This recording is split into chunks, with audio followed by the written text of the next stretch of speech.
दोस्तों कहते हैं ना कि ये जो इश्क होता है ना, बड़ा खूबसूरत सा एहसास हुआ करता है, बड़ा अच्छा लगता है सबको।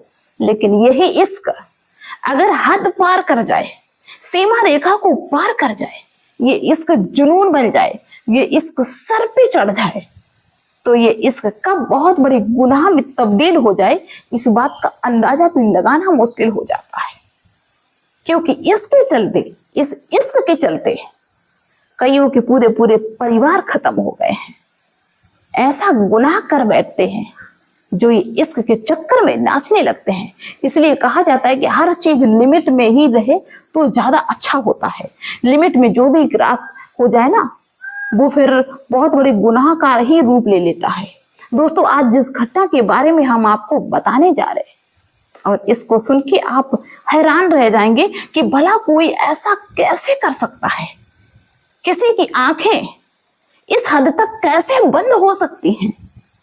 एक फौजी ने इश्क के चलते उस पे इश्क का भूत सवार हो जाता है मेरे भाई, और जब उसके ऊपर इश्क का भूत सवार हो जाता है तो उसने अपनी बीवी के साथ जो अत्याचार किया, उसको सुन के आपके रोंगटे खड़े हो जाएंगे और आप ये सोचने पे मजबूर हो जाएंगे कि भला कोई इतना नीचे कैसे गिर सकता है, कोई किसी के साथ में इतना बड़ा अत्याचार, घिनौना अपराध कैसे कर सकता है। तो आइए दोस्तों, इस पूरी घटना को हम आपको विस्तार से बताते हैं। आप सभी का बहुत बहुत स्वागत है मेरे YouTube चैनल में एक और नए वीडियो में। दोस्तों, ये घटना है उत्तर प्रदेश के बरेली जिला की। बरेली जिला के अंतर्गत एक जगह पड़ती है हाफिजगंज। इस हाफिजगंज में एक व्यक्ति जिनका नाम नारायण लाल होता है, इनकी 3 बेटियां होती हैं और ये अपनी सबसे बड़ी वाली बेटी जिसका नाम नीलम होता है, हाफिजगंज में ही रहने वाले मुकेश नामक व्यक्ति से शादी करवा देते हैं। जो मुकेश था वो अच्छे खासे परिवार से था और ये आर्मी में नौकरी करता था, आर्मी मैन था। नीलम के पिता ने अच्छा खासा दहेज दिया था और वो सब चीज दी थी जो लोग अक्सर अपनी बेटियों की शादी में देते हैं। उन्होंने किसी भी चीज की कोई कमी नहीं रखी जो उनकी बेटी को कोई कुछ कभी सुना पाए, क्योंकि हर बाप चाहता है कि मेरी बेटी चैन से रहे, सुख से रहे, कोई मेरी बेटी को ताना ना मारे। तो इन्होंने अपनी बेटी की शादी बड़ी धूमधाम से खुशी के साथ में 2021 में की थी।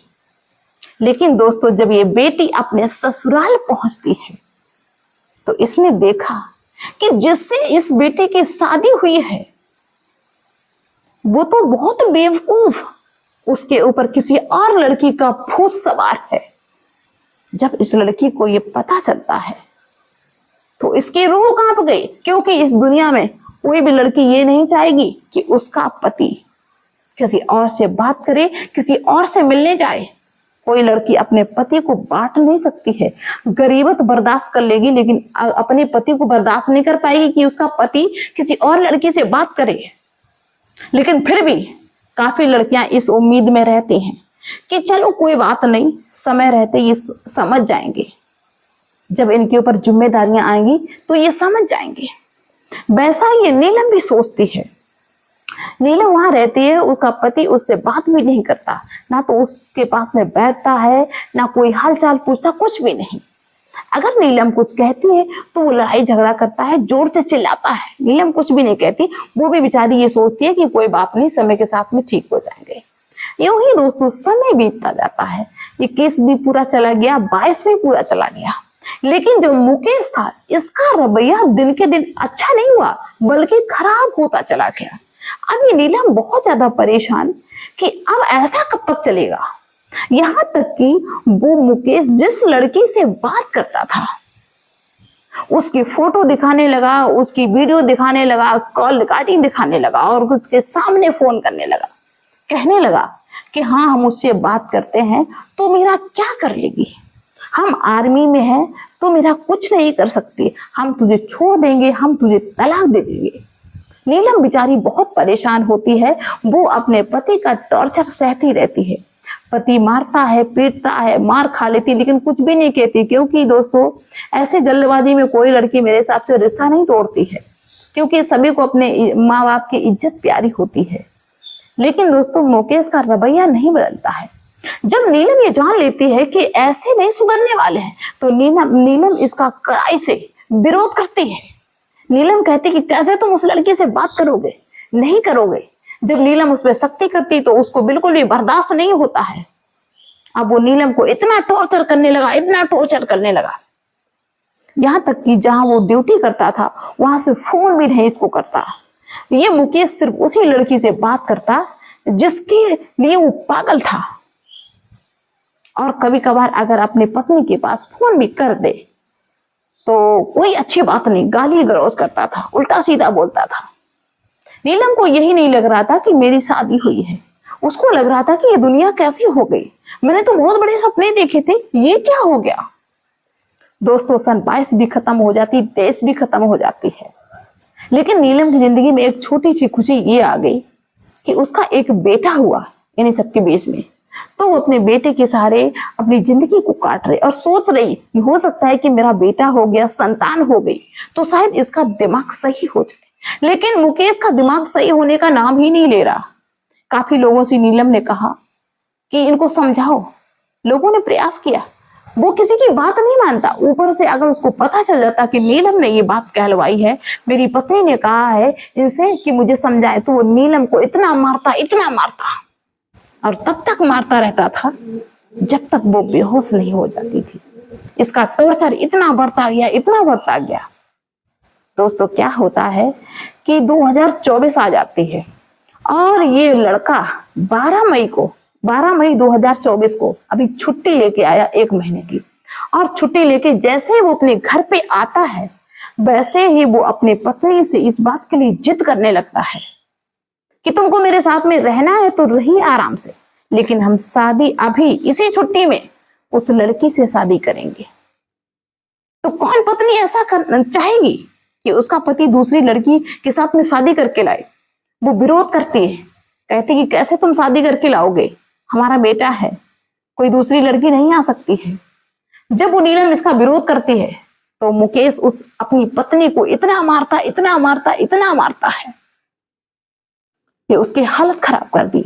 मारता तो आए दिन था, जब जब वो छुट्टी पे आता था वो हर दिन मारता था अपनी पत्नी को, लेकिन वो बेचारी अत्याचार सहती गई।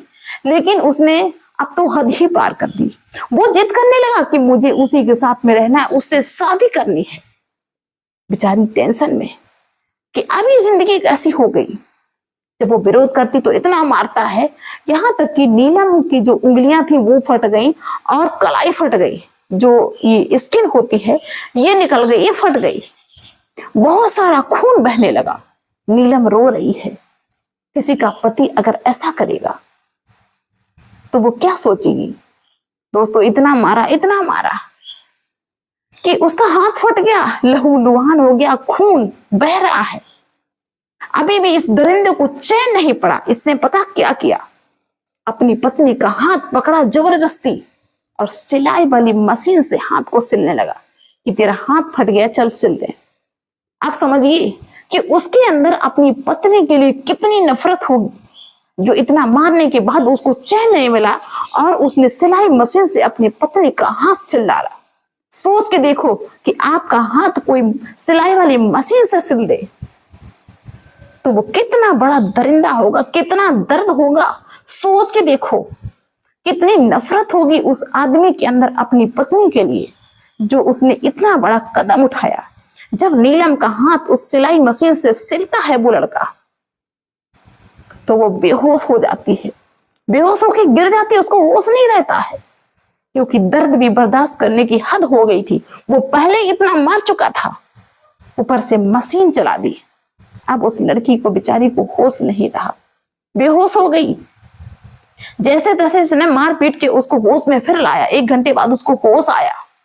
जब वो लड़की होश में आई तो इस मुकेश ने मोबाइल निकाला और वीडियो बनाने लगा और कहा मारते हुए कि चल इसमें बोल, इस वीडियो में बोल कि मेरा चक्कर कहीं दूसरी जगह पे चल रहा है, इसलिए मेरे पति ने मुझे पकड़ लिया है, मेरे पति जान गए, इसलिए मेरे पति ने मुझे मारा है। अगर हमारी मौत हो जाए तो मेरी मौत के जिम्मेदार मेरे पति नहीं होंगे बल्कि हम खुद। हम खुद होंगे क्योंकि मेरी जो चोरी पकड़ गई है उसको हम बर्दाश्त नहीं कर पा रहे। दोस्तों मार मार के उस नीलम से उसने ये बात कहलवाई और उसका वीडियो बना लिया। और वीडियो बनाने के बाद में उसने उस नीलम के भाई से फोन किया कि तुम्हारी बहन मर चुकी है और इसको यहाँ से ले जाओ आके। भाई घबरा जाता है कि ये क्या हुआ, अचानक से ये क्या कहने लगे, क्योंकि वो भाई जो था वो पहले से जानता था। नीलम बताती थी कि इतना मुझे मारते हैं, टॉर्चर करते हैं, जानते थे, लेकिन इतनी जल्दी कोई नहीं चाहेगा कि हमारी बेटी का, हमारी बहन का रिश्ता टूट जाए, खराब हो जाए। भाई वहां से भाग खड़ा होता है। इसके बाद में इसने अपनी पत्नी को फिर से मारना शुरू कर दिया, क्योंकि थोड़ी देर के लिए इसको होश आया था जब उसने वीडियो बना लिया। इसके बाद फिर से मारना शुरू कर दिया। बेचारी फिर से बेहोश हो जाती है और जब भाई आता है तो देखता है कि बहन लहूलुहान बेहोशी की हालत में पड़ी हुई है और उसका पता ही नहीं, जो मुकेश था उसका पता ही नहीं। वो अपनी बहन को लहूलुहान उठा के नजदीक के थाने में जाता है और उसकी रिपोर्ट लिखाता है, दहेज की रिपोर्ट लिखाता है, हिंसा की रिपोर्ट लिखाता है, महिला हिंसा की रिपोर्ट लिखाता है। तो दोस्तों इस फौजी पे कई सारी धाराएं लगती हैं। अब आप ये बताइए कि हर लड़की का सपना ये होता है कि वो जिस घर में जाए उस घर में सब कुछ अच्छा हो, जिससे शादी हो वो लड़का अच्छा हो, प्यार करने वाला हो, समझने वाला हो। अगर हर किसी की बहन को, हर किसी की बेटी को ऐसा दरिंदा मिलने लगे, हर आदमी ऐसा दरिंदा हो जाए, तो ये दुनिया कैसे चलेगी। उसने बस इतना ही छोड़ा कि उसकी जान नहीं निकली, उसके प्राण नहीं निकले, बाकी मरने में उसकी कोई कसर नहीं रखी दूसरे के चक्कर में। दोस्तों जो भी मुझे देख रहे हैं, हम सभी से हाथ जोड़ के रिक्वेस्ट कर रहे हैं और इसीलिए मैंने ये वीडियो भी बनाया है कि देखो, जो आपकी पत्नी है, जो आपका पति है, उनका सम्मान करो, इज्जत करो। क्योंकि ऐसा होता है ना कि धरती पे तो बेशक कुछ भी कर डालो भाई, तुम्हारा शरीर, तुम्हारे हाथ पैर, तुम्हारा दिमाग, तुम्हारा जो मना है वो कर डालो, लेकिन जो तुम गलत काम कर रहे हो ना, इसका खामियाजा तुमको भुगतना पड़ेगा। और एक जन्म में नहीं, हो सकता 7 जन्म में, 84 लाख योनियों में भटक के तुमको इसका खामियाजा भुगतना पड़े। हो सकता है कि नीचे तुम्हारा कोई विरोध नहीं कर पा रहा है, तुम पैसे वाले हो, बहुत ज्यादा बड़े हो, लेकिन ऊपर जाके तुमको इसका हिसाब देना पड़ेगा। इसलिए कोशिश करो, चाहे पति हो, पत्नी हो, भाई हो, बहन हो, माता हो, पिता हो, कोई भी हो, सभी लोग इस चीज को समझो कि जो आप कर रहे हो, किसी के साथ में गलत कर रहे हो, वो आपके सामने जरूर आएगा 10 गुना ब्याज के साथ में। इसलिए कोशिश करो अच्छे से अच्छा सभी के साथ में व्यवहार करें। और इस वीडियो को बनाने का मतलब मेरा कोई ये नहीं कि हम आपको परेशान करें, बल्कि आपको जागरूक करना है कि आज आप किसी की बेटी के साथ में ऐसा कर रहे हो तो कल आपकी बहन के साथ में भी हो सकता है, आपकी बेटी के साथ में भी हो सकता है। क्योंकि जैसे को तैसा जरूर मिलता है, जो जैसा करता है वो वैसा भरता भी जरूर है। तो चलिए दोस्तों, मिलते हैं फिर नेक्स्ट वीडियो में, नेक्स्ट डे, और ऐसी किसी सच्ची घटना के साथ में। और आप सभी लोग अपना ख्याल रखना। बाय सभी को।